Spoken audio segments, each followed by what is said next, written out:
शक्ति, मां शक्ति, मां शक्ति।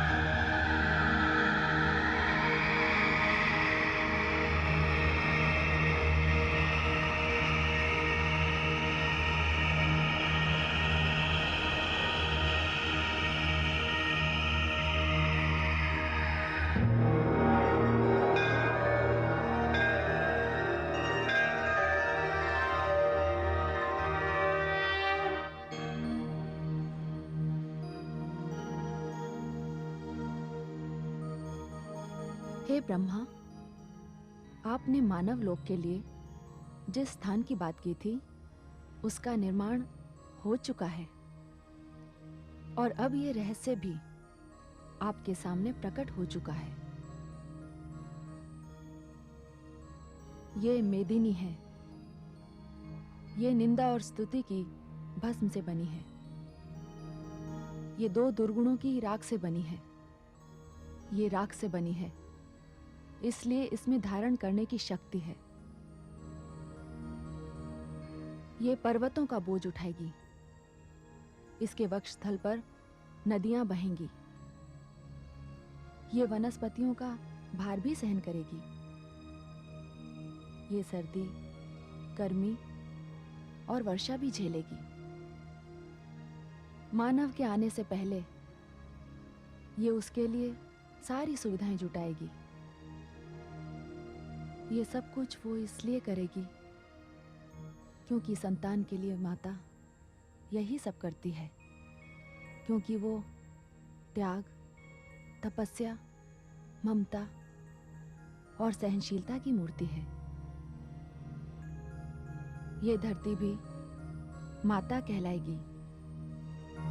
यदि सृष्टि को मानव ब्रह्मा की देन है, तो मानव को ये धरती मेरी देन है। हे ब्रह्मा, आप निश्चिंत होकर मानव की रचना आरंभ कीजिए।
मैं अतीत हूं।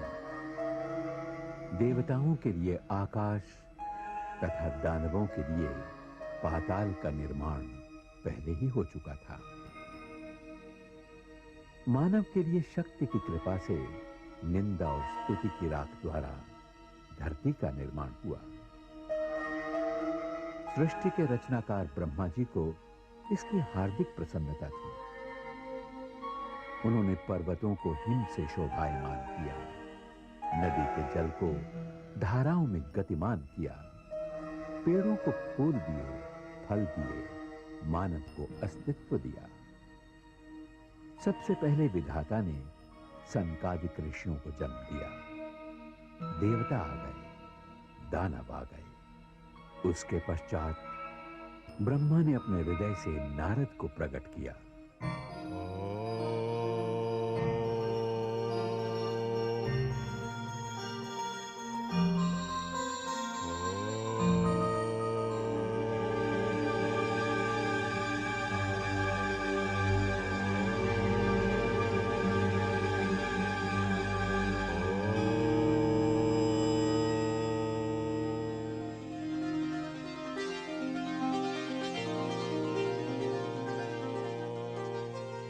हे जन्मदाता, संतान का प्रणाम स्वीकार कीजिए। मेरी रचना का उद्देश्य क्या है? मेरा परिचय क्या है? तुम्हारा परिचय ही तुम्हारा प्रयोजन बताएगा। तुम मेरी परम प्रिय रचना हो। तुम्हारा निर्माण मैंने अपने अंतःस्थल से किया है, बड़े ही मनोयोग से किया है। जैसे तुम्हें वेदों में पारंगत बनाया है, उसी प्रकार संगीत कला में प्रवीण भी किया है। तुम मेरे मानस पुत्र नारद हो। परिचय के लिए आभारी हूं पितृदेव।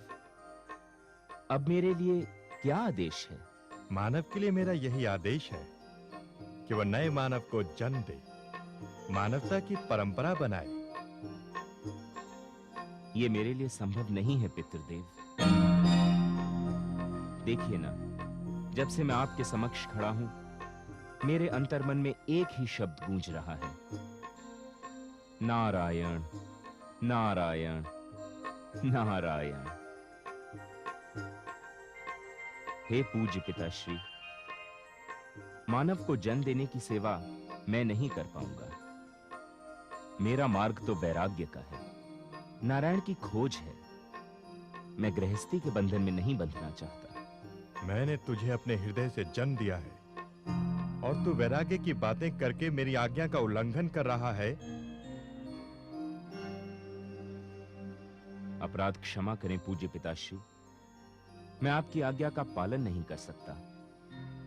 मैं तो बस आपसे यह निवेदन कर रहा हूं कि मेरे अग्रज सनकादिक, जिनकी रचना मुझसे पहले हुई है, वे भी तो आपकी आज्ञा का उल्लंघन कर कर चले गए।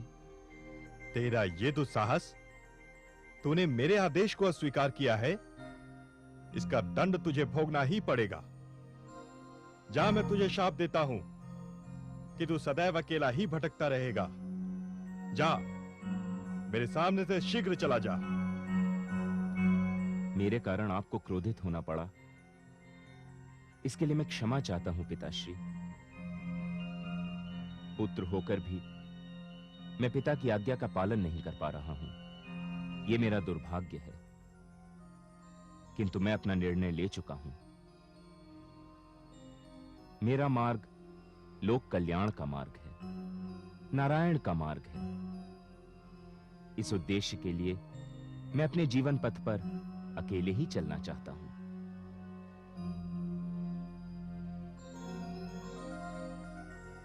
नारायण नारायण।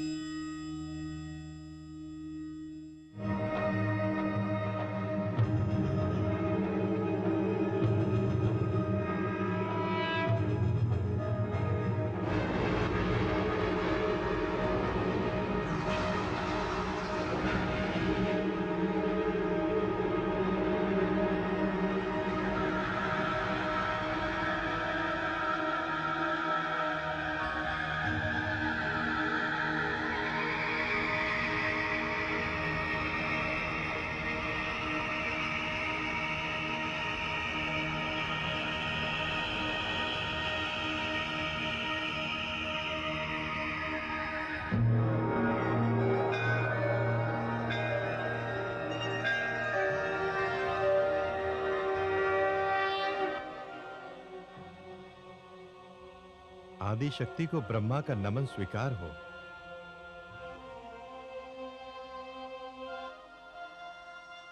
ब्रह्मा जी, ये क्या? तनी हुई भ्रकुटी, ललाट पर चिंता की रेखाएं। आदि शक्ति, आपके कथनानुसार मैंने मानव की रचना प्रारंभ कर दी, किंतु नारद सहित मैंने जितने मानव बनाए सभी वैरागी हो गए। इसका कारण जानते हैं? बताने की कृपा करें महादेवी। जब तक प्रकृति और पुरुष का मिलन नहीं होगा, तब तक सृष्टि का विस्तार नहीं हो सकता। सनकादिक और नारद में इच्छा शक्ति का अभाव था। उनके मन में कोई कामना नहीं थी। सृजन की रचना की पहली आवश्यकता है कामना।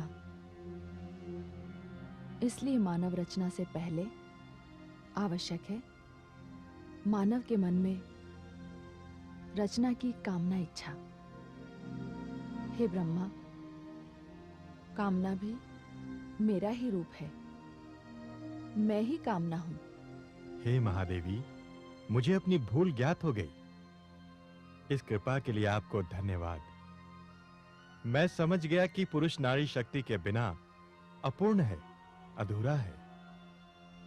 इसलिए अब मेरे हाथों जो भी जीव रचना होगी वो पूर्ण होगी। उसमें इच्छा होगी, कामना होगी। आपके विचारों को उचित दिशा मिल गई है। आपने रचना के सबसे महत्वपूर्ण तत्व को पहचान लिया है। मैं समझ गया कि पुरुष के लिए नारी क्या है। बिना नारी के पुरुष का जीवन मरुस्थल होता है। जैसे मरुस्थल में वर्षा हरियाली ला देती है, वैसे ही पुरुष के जीवन में नारी का आगमन होते ही मधुरता आ जाती है, वो रसमय हो जाता है।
हे पिता, जन्म देने के लिए मैं आपका आभार व्यक्त करता हूँ। कृपया मुझे बताएं, मैं कौन हूँ और मेरे लिए आपका आदेश क्या है? तू प्रजापति है, प्रजापति। मानव की रचना में तुझे मुझे सहयोग देना है। अब मानव ही मानव की रचना करेगा। पूजनीय पिताश्री, मेरे अंतर्मन से एक पुकार उठ रही है कि मानव की रचना का कार्य मैं अकेले नहीं कर पाऊंगा। इस उत्तरदायित्व को निभाने के लिए मैं स्वयं को अधूरा पा रहा हूं। हे मानव, तुम्हारा कथन सत्य है। मैं तुम्हें अधूरा नहीं छोड़ूंगा। मैं तुम्हें पूर्णता प्रदान करूंगा। पूर्णता। मैं तेरे लिए एक नारी की रचना करूंगा। वो तेरी वामांगी होगी, शक्ति होगी। वो तुझे पूर्णता प्रदान करेगी। तो संसार में दक्ष प्रजापति के नाम से विख्यात होगा। नारी? ये नारी क्या वस्तु है? ये मेरी सर्वोत्तम रचना होगी। सुंदरता की मूर्ति, शक्ति का स्रोत, तुम्हारी जीवन संगनी, तुम्हारी प्रेरणा। यदि तुमने विवेक से काम लिया तो वो तुम्हारे लिए धरती पर स्वर्ग का निर्माण करेगी। ऐसी होगी नारी। नारी? धरती पर स्वर्ग?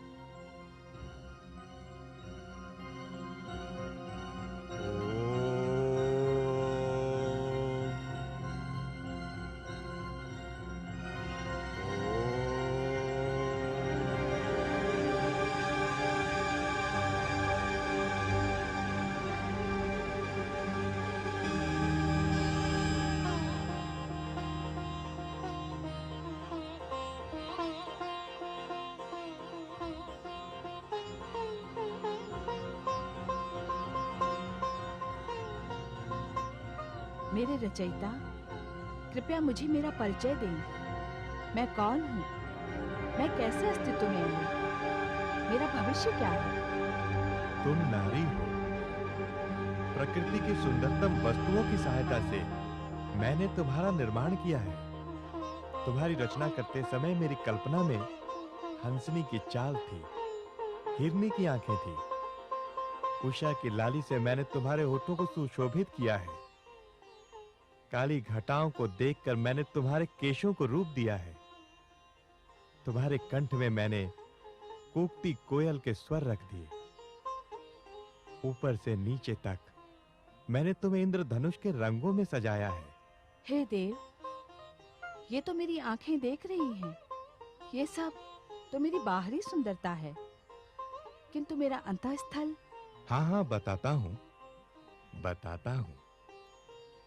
तुम्हारे अंतःस्थल को मैंने आकाश की विशालता, व्यापकता और उदारता दी है। धरती की सहनशीलता दी है, लहरों की तरलता दी है, और दी है फूलों की कोमलता। साथ ही मातृत्व की ममता और शक्ति दी है। तुम्हारे भीतर मैंने लक्ष्मी का वैभव, सरस्वती का ज्ञान और भगवती की शक्ति भर दी है। मेरी रचनाओं में तुम सबसे महान हो। पुरुष को दिया हुआ मेरा तुम श्रेष्ठ वरदान हो। मेरी रचना पुरुष के लिए हुई है और पुरुष की रचना तुम्हारे लिए है। तुम पुरुष की जीवन संगिनी बनोगी, उसकी सेवा भी करोगी और प्रेम के बल पर उसके हृदय पर शासन भी। नारी और पुरुष एक दूसरे के सहयोग से पूर्णता प्राप्त करेंगे। तुम्हारी सहायता से जीवन से नवजीवन की परंपरा बनेगी। पुरुष और नारी का वही संबंध है जो पुष्प का सुगंध से, विश्वास का श्रद्धा से और प्राणों का श्वास से है। ये नारी है, नारी। और हे पुरुष, ये नारी आपको ऐसे नहीं मिलेगी। इसके लिए आपको मानव परंपरा का निर्वाह करना होगा। आपको विवाह करना होगा। नारी पुरुष को मनु परंपरा के अनुसार विवाह के उपरांत पत्नी के रूप में मिलेगी। विवाह? हाँ, विवाह। नारी और पुरुष का विशेष ढंग से जीवन जीने का सम्मिलित निर्णय। विवाह एक ऐसा पावन आयोजन है जिसमें देवताओं का आवाहन होगा। अग्निदेव को साक्ष्य बनाकर नर और नारी पत्नी और पति बनेंगे। विवाह मानव जीवन का एक महत्वपूर्ण संस्कार होगा। नर और नारी, पत्नी और पति एक दूसरे को जीवन यात्रा में सहयोग का वचन और आश्वासन देंगे। अब तुम दोनों जाओ और जीवन को गतिमान करो। हे पितृदेव, नारी के रूप में मुझे जो सुंदर उपहार दिया है, उसके लिए मैं आपके प्रति आभार व्यक्त करता हूं। मैं प्रण करता हूं कि मैं सदैव इसकी रक्षा करूंगा।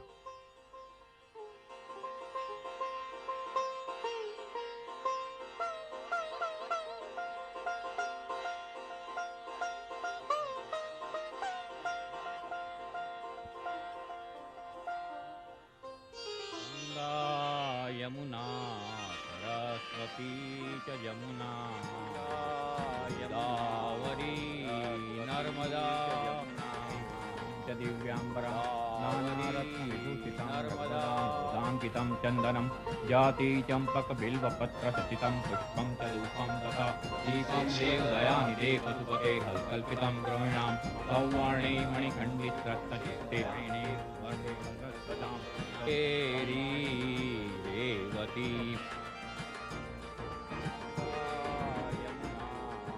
सौभाग्यवती भव, आयुष्मान भव। हे पुरुष, मैं आपको आश्वासन देती हूँ कि मैं अपने तन, मन और आत्मा से आपके प्रति समर्पित रहूंगी। आदि प्रजापति का जो आदेश है, उसका पूरी तरह से पालन करूंगी। आप प्रजापति हैं, मैं संतान के रूप में आपको प्रजा दूंगी। उसके स्थान पर केवल स्नेह और उचित सम्मान की आशा रखती हूँ। हे नारी, तुम आशा नहीं, विश्वास रखो। मैं तुम्हें वही स्नेह दूंगा जो विशाल धरती की ओर झुकता हुआ आकाश उसे देता है। मैं तुम्हें वही सम्मान दूंगा जो सागर किसी नदी को देता है, अपनी बाहों में समेटकर उसे विशाल सागर बना देता है। हम दोनों एक दूसरे के प्रति सदा निष्ठावान रहेंगे, एक दूसरे की भावनाओं का आदर करेंगे, सुख में, दुख में, सदैव एक दूसरे के सहभागी रहेंगे। मेरे प्राण, मेरी प्राणेश्वरी,